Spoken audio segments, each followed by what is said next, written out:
আমি দেখিনি তোমায় চোখের তারায়, তবুও তোমায় ভালোবেসেছি।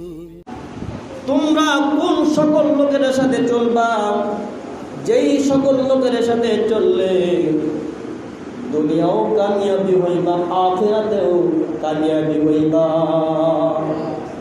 আল্লাহ রাব্বুল আলামিন এই কথাটা কোরআনে কারীমের ভিতরে বলেন, ইয়া আইয়ুহাল্লাযীনা আমানু কুনু মা'আস সাদিকিন।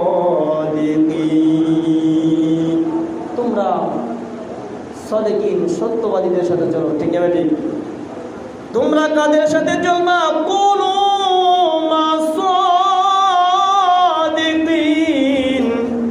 তোমরা সত্যবাদীদের সাথে চলো, ভালো মানুষের সোহবতে চলো।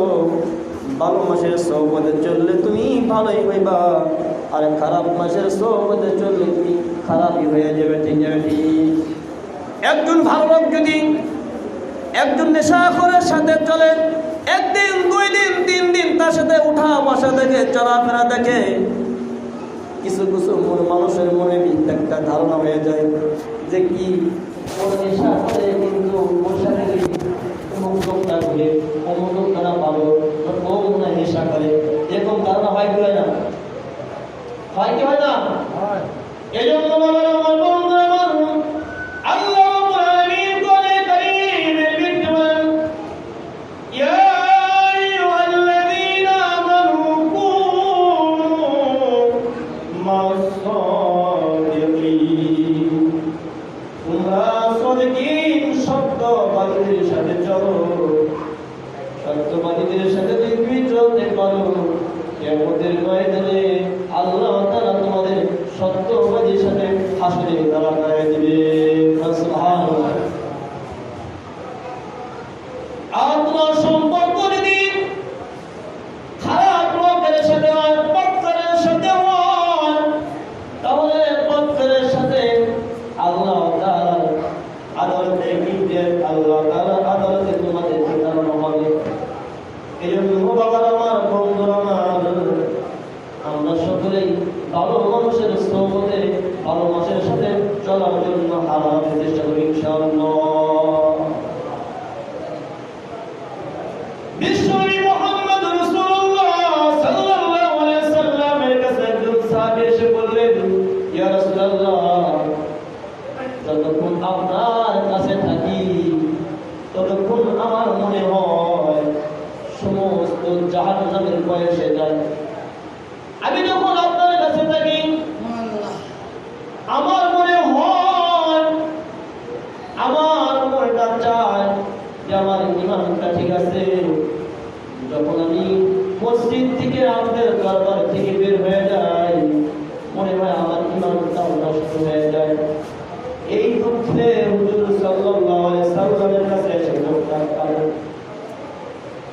আল্লাহ সাল্লাল্লাহু আলাইহি সাল্লাম বলেন, হে আমার সাহাবী,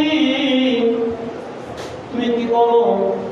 সত্যবাদীদের সাথে চলো, ভালো মানুষের সাথে চলো। তুমি যদি ভালো মানুষের সাথে চলো, সত্যবাদীদের সাথে যদি তুমি চলো, তাহলে তোমার ঈমানটাও মজবুত হয়ে যাবে। তুমি যদি ভালো মানুষের সোহবতে চলো, ভালো মানুষ তোমাকে বলবে, নামাজের কথা আহ্বান করবে, রোজার কথা আহ্বান করবে, হজের কথা আহ্বান করবে, ভালো কাজের কথা আহ্বান করবে। আর যখন তুমি খারাপ কাজ করতে চাইবা, ভালো লোকটা তোমাকে বাধা দিবে, তাকে তোমার কি হবে? ঈমান খারাপ মজবুত হয়ে যাবে। আর কান্না করা দরকার নাই। তুমি কুনু মা'আস সাদিকিন, সত্যবাদীদের সাথে চলাফেরা করো। এই জন্য বন্ধুত্ব করলে, চলাফেরা করলে ভালো মানুষের সাথে সম্পর্ক রাখবেন। ঠিক আছে, ঠিক। বাবা আমার, বন্ধু আমার, আল্লাহর পয়গম্বর মুহাম্মদ রাসূলুল্লাহ সাল্লাল্লাহু আলাইহি সাল্লাম, সাহাবায়ে কিরাম আল্লাহর রাসূল সাল্লাল্লাহু আলাইহি সাল্লামকে কতটুকু ভালোবাসতেন। আল্লাহর পয়গম্বর যা বলতেন তার উপরে সাহাবীরা আমল করতেন। ঠিক আছে, কিন্তু হুজুররা কত ওয়াজ করে আমল করে না। কারণ কি? আমল নাই। ইমান হচ্ছে দুর্বল, ঠিক আছে? ইমান দুর্বল করার জন্য যখন কুরাইশে যায় তারা স্মরণ থাকে না। এই জন্য রাসূল সাল্লাল্লাহু আলাইহি সাল্লাম সময় আমাদেরকে চলতে হবে। রাসূল সাল্লাল্লাহু আলাইহি সাল্লাম তরিকা অনুযায়ী আমাদেরকে চলতে হবে।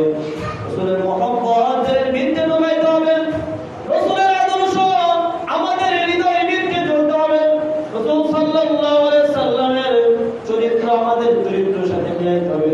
রাসূল সাল্লাল্লাহু আলাইহি সাল্লাম হাঁটা আমাদের সাথে মিলাইতে হবে। রাসূল সাল্লাল্লাহু আলাইহি সাল্লাম খাবার আমাদের খাবারের সাথে মিলাইতে হবে। রাসূল সাল্লাল্লাহু আলাইহি সাল্লাম আল্লাহ পোশাক পরিধান করেছে, আমাদেরকে রাসূল সাল্লাল্লাহু আলাইহি সাল্লামের তরিকার সাথে আমাদের তরিকা মিলাইতে হবে, ঠিক আছে? যদি এই অবস্থার মধ্যে যদি আপনার আমি জীবন যাপন করতে পারি, কিয়ামতের ময়দানে বিশ্বনবী মুহাম্মদ রাসূলুল্লাহ সাল্লাল্লাহু আলাইহি সাল্লামের সঙ্গে আমাদেরকে আল্লাহ তাআলা জান্নাতে ফয়সালা করে দিবে। এজন্য আল্লাহ বলেন, কুল কুনতুম তুহিব্বুনাল্লাহ ফাত্তাবিউনি ইউহিব্বুকুমুল্লাহ। কুল ইন কুনতুম তুহিব্বুনাল্লাহ। কুল আল্লাহ রাব্বুল আলামিন আমার নবী বলে দেন, কুল ইন কুনতুম তুহিব্বুনাল্লাহ। যারা আপনাকে যারা আমাকে ভালোবাসবে, আল্লাহ বলেছেন যারা আমাকে ভালোবাসবে সে যেন আমার রাসূলকে মহব্বত করে, রাসূলের অনুসরণ করে। রাসূলের তরিকা অনুযায়ী আমাদের চলতে হবে, কি হবে না? চলতে হবে না? রাসূল সাল্লাল্লাহু আলাইহি সাল্লামের তরিকা অনুযায়ী আমাদের জীবন যাপন করতে হবে। রাসূল সাল্লাল্লাহু আলাইহি সাল্লামের আদর্শ মানে আমাদের আদর্শ বানাইতে হবে। রাসূল সাল্লাল্লাহু আলাইহি সাল্লামের চরিত্র বানাইতে হবে। সাহাবায়ে কেরাম দাঁড়ি হয়ে গেছে। এই হাবশী বিলালের কোনো দাম ছিল না, কোনো মূল্য ছিল না। সেই হাবশী বিলালের আল্লাহর কাছে কত দাঁড়ি হয়ে গেছে, ঠিক আছে? এই বিলালের কোনো দাম ছিল না। যেই বিলালকে মক্কা মদিনার মানুষ বিলালকে দেখতে পেত না, হাবশী বিলাল ছিল। কিন্তু এই বিলাল যখন আল্লাহ রাসূল সাল্লাল্লাহু আলাইহি সাল্লাম ভরসা আসে, তখন বিলাল আল্লাহর কাছে কত দামি হয়ে গেলেন। আল্লাহ রাব্বুল আলামিন আল্লাহ রাসূল সাল্লাল্লাহু আলাইহি সাল্লাম হাদিসের ভিত্তিতে বলেন, যেই দিন আল্লাহ তাআলা কিয়ামত ঘোষণা করে দিবেন, সমস্ত মানুষ শেষ হয়ে যাবে। আল্লাহ তাআলা যখন আল্লাহ তাআলার কাছে দাঁড়াতে হবে। হাদিসের ভিতরে আছে, নতুন একটা ঘটনা শুনেন। হাদিসের ভিতরে আছে কিয়ামতের ময়দানে যেদিন আল্লাহ তাআলার কাছে দাঁড়াতে হবে, সর্বপ্রথম আল্লাহ তাআলার কাছে মাটির তল থেকে বিশ্ব নবী মুহাম্মদ রাসূলুল্লাহ সাল্লাল্লাহু আলাইহি সাল্লাম জিন্দা হবে। কি হবে? আল্লাহ রাসূল মাটির তৈরি, কিন্তু আল্লাহ তাআলা নূর দিয়ে দিয়েছিলেন, কিন্তু আল্লাহর পয়গম্বরকে আবার এই মাটির মধ্যে রেখেছে, ঠিক আছে? যারা মদিনার ভিতরে যান, মদিনার পাশে যখন রাসূল সাল্লাল্লাহু আলাইহি সাল্লামের সিনার উপরে দাঁড়িয়ে যখন সালাম দেয়, ইনশাআল্লাহ একাই দিলটা হয়ে যায়। আমি শুনছি তাদের মনটা একদম নরম হয়ে যায়, মুখের মতো নরম হয়ে যায়। এতটুকু রাসূলের কাছে মহব্বত, সালাম কবুল করার জন্য। এই জন্য যত হাদিস আছে, যখন মদিনায় যায় পাগল হয়ে সর্বপ্রথম আল্লাহ হাবিবের রওজার সামনে সালাম দেয়, ঠিক আছে? যারা হজ করছেন, মক্কা মদিনায় গেছেন, কথাটা বললাম মিলাইয়া দেখবেন। আল্লাহর পয়গম্বর রওজার ধারে সালাম দেয়। আল্লাহর পয়গম্বর মুহাম্মদ রাসূলুল্লাহ সাল্লাল্লাহু আলাইহি সাল্লাম বলেন, কোন বান্দা যদি আল্লাহ রাসূল সাল্লাল্লাহু আলাইহি সাল্লামের অনুসরণ করতে পারে, যেরকম বেলালের সম্মান আল্লাহ বাড়িয়ে দিয়েছেন, বেলালের সম্মান আল্লাহ তো বাড়িয়ে দিয়েছেন। যেই কথা বলতে চেয়েছিলাম,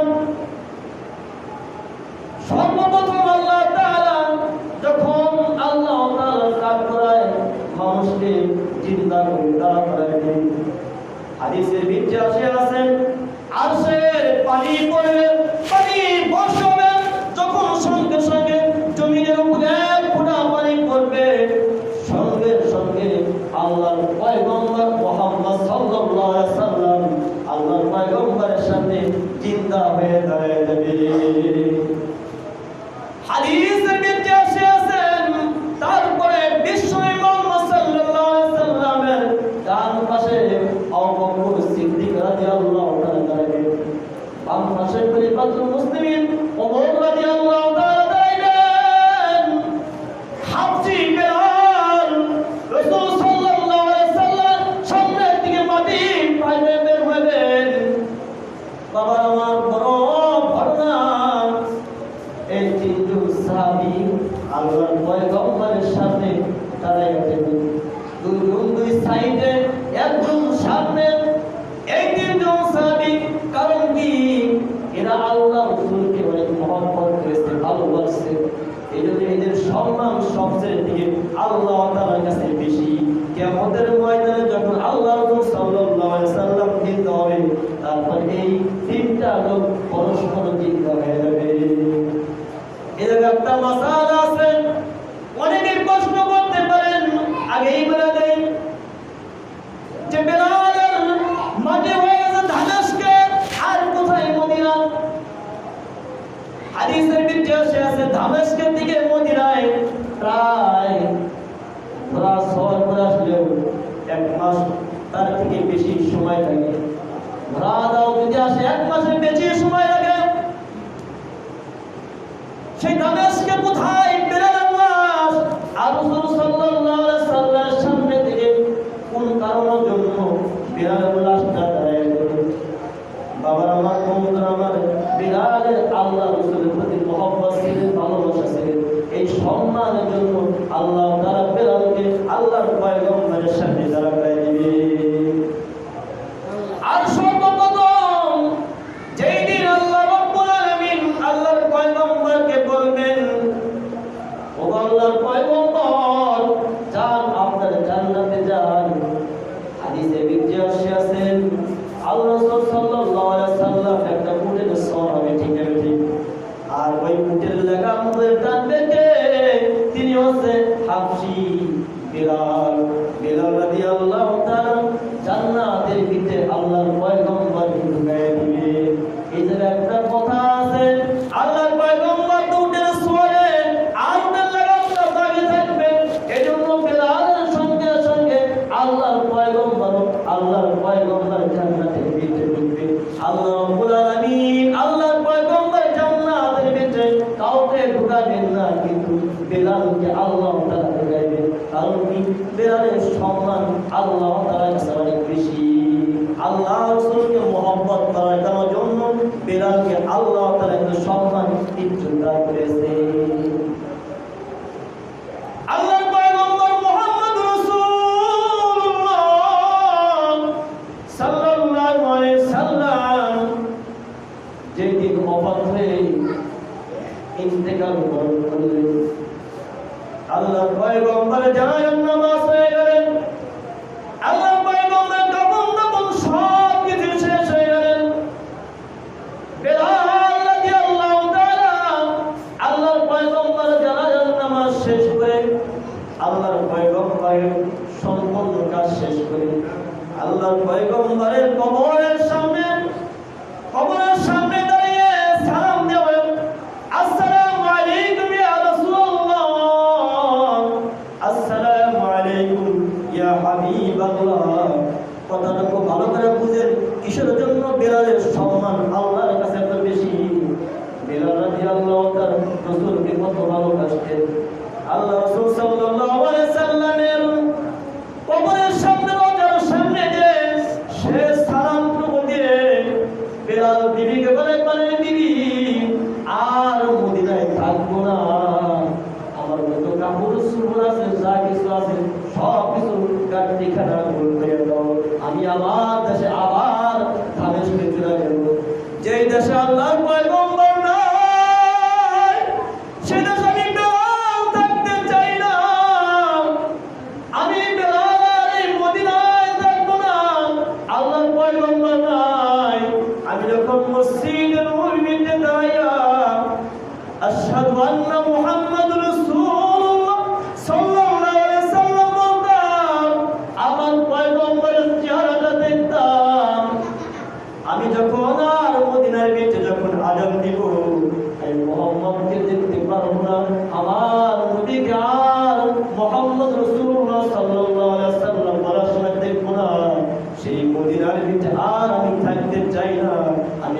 আমার জায়গায় আমি তুলে দেবো তাদেরকে। বাবার আমার বন্ধু যখন এই ঘোষণা দিয়ে দিলেন, আবু বকর, ওমর, উসমান আলী বলেন, এ ভাই বেলাল যাইও না, যাইও না, তুমি যখন আযান দাও মনে হয় আমার নবী মদিনার নবী মদিনায় আছে, তুমি যাইও না, তোমার দেখলে আমাদের নবীর কথা স্মরণ হয়ে যায়। বেলাল যাইও না, বেলাল কারো কথা শুনে না, গাড়ি মুন্ডা গোল করে আবার দামেস্কের দিকে রওনা হয়ে গেলেন। দামেস্কে যায় বেলাল রাদিয়াল্লাহু তাআলা রাসূল সাল্লাল্লাহু আলাইহি ওয়াসাল্লামের কাছে দামেস্কে তার জন্মস্থানে জায়গায় চলে গেলেন। কয়েকদিন হয়ে গেলেন, একদিন নয়, 2 দিন নয়, 2 বছর অতিবাহিত হয়ে গেলেন। বেলাল রাদিয়াল্লাহু তাআলা একদিন স্বপ্নে দেখেন, আল্লাহর পয়গম্বর স্বপ্নে দেখায়, ও বেলাল আর 2টা বছর হয়ে গেল, আমি মুহাম্মদ রাসূলুল্লাহ সাল্লাল্লাহু আলাইহি ওয়াসাল্লাম যখন মসজিদে নববীর ইমামতি করতাম, তুমি আযান দিতা, ও বেলাল আর 2টা বছর হয়ে গেল, তোমার আযান তো আমি শুনি না। ও বেলাল, কত সাহাবীরা আমার রওজার সামনে এসে সালাম দেয়, আমার কবরখানা জিয়ারত করে। ও বেলাল, আজ 2টা বছর হয়ে গেল, আমার রওজার সামনে একটা সালাম দিলা না, একবার আশহাদু আন্না মুহাম্মাদুর রাসূলুল্লাহ সাল্লাল্লাহু আলাইহি ওয়াসাল্লাম বললাম, বেলাল যাও আবার মসজিদের নববীতে যাও, মদিনার মসজিদে আবার তুমি আযান দাও। হাদিসের ভিত্তি আছে কিতাবুন নিহার ভিত্তি উল্লেখ করেন, আল্লাহর পয়গম্বর মুহাম্মদ রাসূলুল্লাহ যখন এই স্বপ্ন বেলালকে দেখালেন, বেলাল রাদিয়াল্লাহু তাআলা রাত্রে আবার একটি গোসল বেঁধে আবার মদিনার দিকে রওনা হয়ে গেলেন, আবার দামেস্কের দিকে আবার মদিনার দিকে রওনা হয়ে গেলেন। পানির বিবিকে বলেন, পানির বিবি আমার ঘরটিগুলো বন্ধ করে দাও, আমি আর দামেস্কে থাকবো না, আমার হাবিব আমাকে আমার হাবিবের মসজিদ নবী আবার আযান দেওয়ার জন্য আদেশ করিয়াছেন। বেলাল রাদিয়াল্লাহু তাআলা কি বললেন, আবার রওনা হয়ে গেলেন। একবার যে বাবার আমার বন্ধু আমার বেলাল রাদিয়াল্লাহু তাআলা আবার এসে মসজিদের নববীর যে মদিনার মসজিদে আযান দিতে লাগলেন।